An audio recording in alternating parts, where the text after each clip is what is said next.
Mysteries हम सबको excite करती हैं और इन मिस्ट्रीज को जानने की हमें काफ़ी क्यूरियोसिटी भी रहती है, लेकिन ऐसी कम ही मिस्ट्रीज हैं जो हमें फैसिनेट के साथ साथ डराती भी हैं। बर्मुडा ट्रायंगल एक ऐसी ही मिस्ट्री है। बर्मुडा ट्रायंगल बताया जाता है समुद्र का एक मिस्टीरियस हिस्सा। पिछले 100 सालों में इस बर्मुडा ट्रायंगल में 100 एयरक्राफ्ट, 3000 से ज़्यादा शिप और 1000 के करीब लोग गायब हुए हैं। ये एरिया अमेरिका में फ्लोरिडा से लेकर पोर्टो रिको तक और वहां से ऊपर बर्मुडा देश तक ये एक ट्रायंगल सा एरिया बन जाता है। ओवरऑल 5 लाख स्क्वायर माइल से भी ज्यादा का एरिया है ये। बर्मुडा ट्रायंगल को कई नाम दिए गए हैं।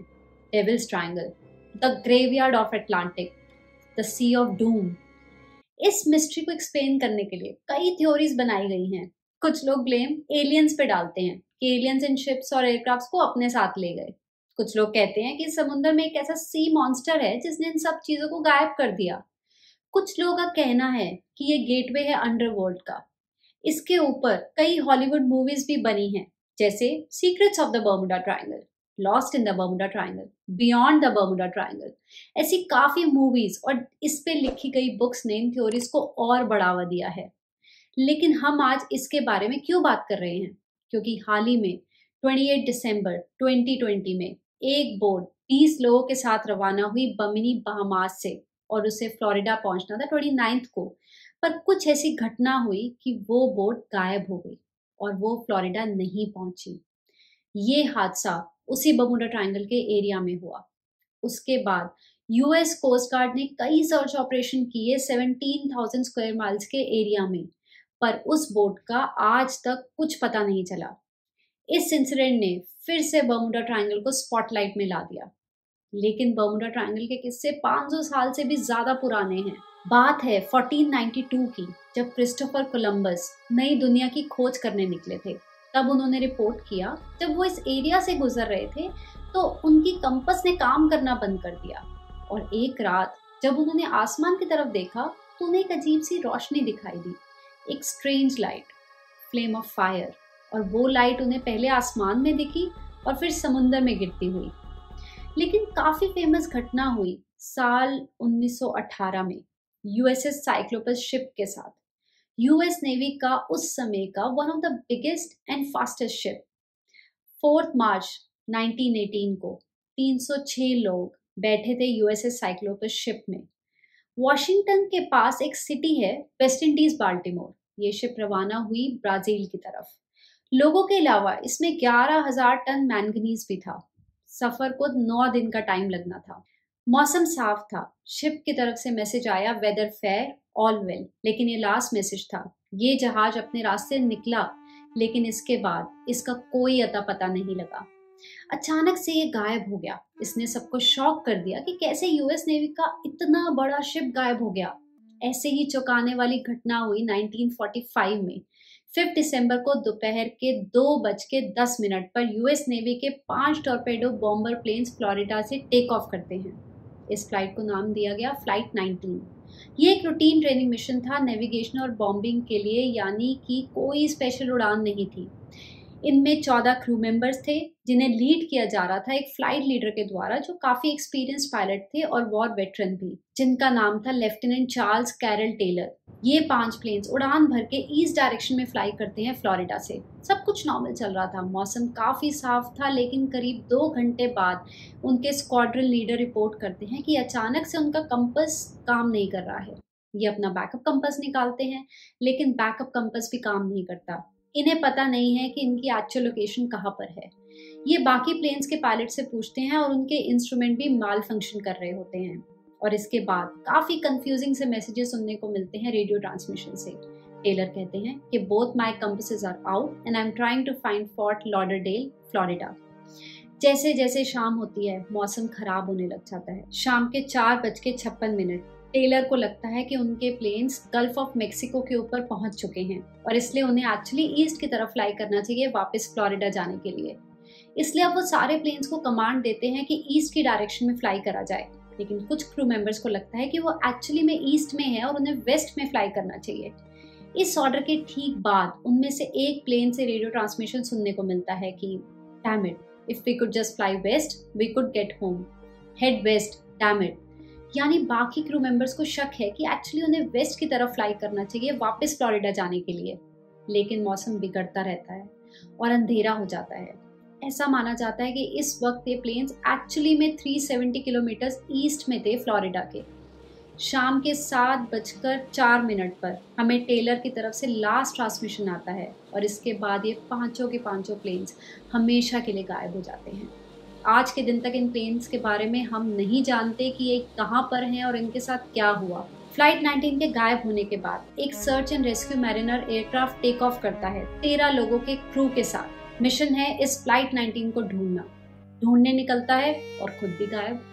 पहले फ्लाइट 19 के 14 लोग और अब इस मैरिनर सर्च और रेस्क्यू एयरक्राफ्ट के 13 लोग गायब। इसके बाद कुछ दिनों तक बहुत ही बड़ा air and sea search operation बुलाया जाता है, उस टाइम का one of the largest search operation in दोनों फ्लाइट्स को ढूंढने के लिए।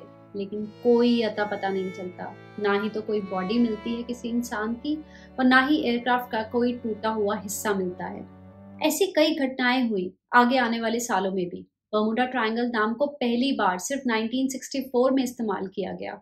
एक मैगजीन थी आर्गोसी नाम से, विंसेंट एच गेडिस के नाम के आदमी ने एक आर्टिकल में 1964 में उस मैगजीन में, जिसका टाइटल था द डेडली बर्मुडा ट्रायंगल, और ये पहली बार था जब बर्मुडा ट्रायंगल शब्द का इस्तेमाल किया गया था। इस आर्टिकल में उन्होंने कई डिसअपीयरेंसेस जो पिछले कई डेकेड्स में हुए उस बर्मुडा ट्रायंगल में उन्होंने समराइज किया और उन्हें लिंक करने की कोशिश करी थी। हालांकि उस आर्टिकल में कोई एक्सप्लेनेशन नहीं दी गई थी ऐसा होता क्यों है। इसकी वजह से बर्मुडा ट्रायंगल की मिस्ट्री इस जमाने की सबसे पॉपुलर मिस्ट्री बन गई। कुछ रैशनल थिंकर्स का मानना है कि बर्मुडा ट्रायंगल एक अर्बन लेजेंड है। लेजेंड्स वो कहानियां होती हैं जिन्हें जनरेशन टू जनरेशन पास करा जाता है और उनको वेरीफाई नहीं किया जा सकता। जैसे मैंने स्टार्टिंग में बताया कि बर्मुडा ट्रायंगल को लेकर काफी अजीबोगरीब थ्योरीज बताई गई हैं, लेकिन हम उन थ्योरीज की बात करते हैं जो थोड़ी साइंटिफिक और रैशनल लगती हैं। एक एक्सप्लेनेशन दी जाती है यहाँ का वायलेंट वेदर। बर्मुडा ट्रायंगल के एरिया में हरिकेन्स की मात्रा वन ऑफ द हाईएस्ट है वर्ल्ड में। 2016 में यूनिवर्सिटी ऑफ कोलोराडो ने सैटेलाइट इमेजेस को एनालाइज करके बताया कि बर्मुडा ट्रायंगल के एरिया में सीरीज ऑफ हेक्सागोनल क्लाउड्स देखे गए हैं जो एक्ट करते हैं एयर बॉम्ब्स की तरह। ये cloud blast of air produce करते हैं जिसकी स्पीड 170 माइल्स पर आवर से भी ज्यादा होती है। इन्हें हम हरिकेन फोर्स विंड भी कह सकते हैं। इससे किसी भी एयरक्राफ्ट के लिए बचना मुश्किल है और ये सी वेव्स भी ट्रिगर करते हैं एज हाई एज 45 फीट, जो शिप्स के लिए बड़ा खतरा है। दूसरी एक्सप्लेनेशन है मैग्नेटिज्म से रिलेटेड।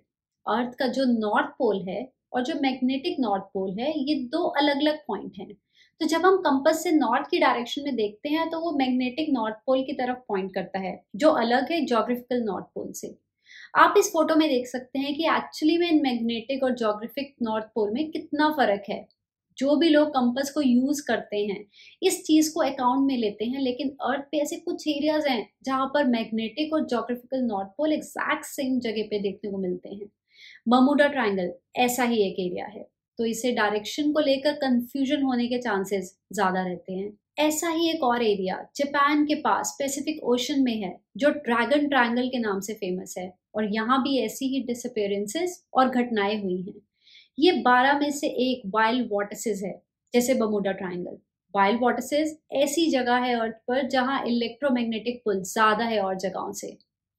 तीसरी पॉसिबल एक्सप्लेनेशन यहाँ का शैलो वाटर, कैरेबियन और बहामास के आसपास, और साथ ही यहाँ पर समुद्र में वोल्केनिक एक्टिविटी भी रहती है जिससे मीथेन गैस रिलीज होती है। इससे वाटर की डेंसिटी कम हो जाती है जिससे शिप्स के डूबने के चांसेस बढ़ जाते हैं। हालांकि ये रीजन नहीं मिला है अभी तक किसी भी शिप के डूबने का। और आखिरी एक्सप्लेनेशन जो मेरे अकॉर्डिंग सबसे इंपॉर्टेंट है, ह्यूमन साइकोलॉजी और ह्यूमन एरर से रिलेटेड। जैसे हमने फ्लाइट 19 की इंसिडेंट में देखा कि टेलर और क्रू मेंबर्स के बीच में डायरेक्शन को लेकर कंफ्यूजन थी, तो पॉसिबिलिटी है कुछ इंसिडेंट्स ह्यूमन एरर की वजह से भी हुए हों। ये बात सच है कि बर्मुडा ट्रायंगल में बड़े बड़े शिप्स और एयरक्राफ्ट गायब हुए हैं, लेकिन अगर आपने नोटिस किया हो तो दुनिया भर के एरियाज और समुद्रों में शिप्स और एयरक्राफ्ट गायब होते हैं। इसका एक बड़ा रीसेंट एग्जाम्पल हो सकता है Malaysian airlines flight. Bermuda triangle की पब्लिसिटी और हाइप की वजह से वहां जितनी भी घटनाएं हुई उन पे लोगों ने ज्यादा ध्यान देना स्टार्ट कर दिया।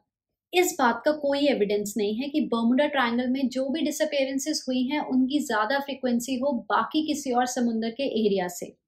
यूनाइटेड स्टेट्स की कोस्ट गार्ड्स ने तो ये तक कहा कि वो बर्मुडा ट्रायंगल को हज़ार्डस एरिया नहीं मानते। उनका कहना है कि बर्मुडा ट्रायंगल के एरिया से बहुत ज़्यादा एयर और शिप ट्रैफिक गुजरता है और इससे चांसेस यहाँ बढ़ जाते हैं घटनाएं होने के। और 2013 में वर्ल्ड वाइल्ड लाइफ फंड ने अपनी स्टडी में top 10 dangerous bodies of water for shipping में बर्मुडा ट्रायंगल को तो रखा तक नहीं। तो इसे सिंपली कहें तो इन मिस्टीरियस डिसअपीयरेंसेस का बर्मुडा ट्रायंगल से कोई लेना देना नहीं है। अब आप पूछोगे कि फिर क्रिस्टोफर कोलंबस को जो स्ट्रेंज लाइट दिखी वो क्या थी? उसकी पॉसिबल एक्सप्लेनेशन है उन्हें मीटियोर दिखा होगा। बर्मुडा ट्रायंगल राइटर्स की बनाई हुई मिस्ट्री है जो मिसकंसेप्शंस और फॉल्टी रीजनिंग पे बेस्ड है। आपको कौन सा एक्सप्लेनेशन सबसे ज्यादा कन्विंसिंग लगा? कमेंट में बताएं and please hit the subscribe button. Thank you and see you in the next video.